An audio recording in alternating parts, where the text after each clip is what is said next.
और 19 मार्च तक, जब तक अगली सुनवाई की तारीख है, जब भारत सरकार को जवाब देना है, क्योंकि ये वही भारत सरकार है जिसने जब रोक लगा रहा था कोर्ट तो कुछ नहीं बोला।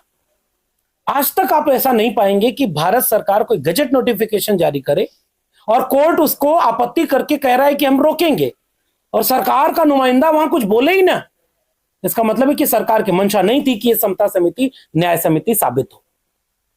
सॉलिसिटर जनरल और अटॉर्नी जनरल 2 बड़े पद हैं, लाखों रुपए सैलरी है, और सरकार ने जो प्रावधान बनाया उसको ही नहीं रोका।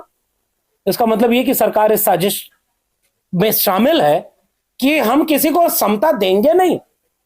लेकिन एक बड़ी लड़ाई जो कि आप सब, पूरा देश जान चुका है, 2007 में सुखदेव थोराट कमेटी बनी थी जिसने देश को बताया कि आपके विश्वविद्यालय भी जातिवादी हो चुके हैं, आंकड़ों के साथ बताया।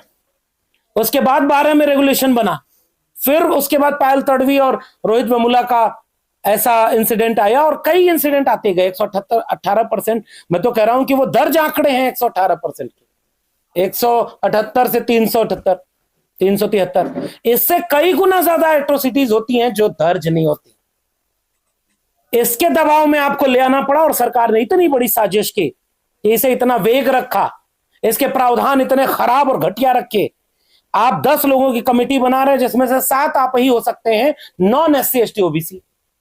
आपने कहीं क्लियर ही नहीं किया। और एक तो आपको जातिगत उत्पीड़न को रोकने के लिए कमेटी बनाने को कहा गया था, और आपने उसमें जन्म स्थान और उसके बाद नस्ल, दिव्यांगता सब शामिल कर दिया। हमारी ये मांग होनी चाहिए कि जातिगत उत्पीड़न रोकने के लिए एक अलग कमेटी होनी चाहिए। बाकी अगर आपको कमेटी बनानी है, हम तो विश्वविद्यालय में रहे, और जो विश्वविद्यालय में रहे वो जानते हैं दर्जनों कमेटी काम करती है एक साथ, 2-4 और बना लो आप। लेकिन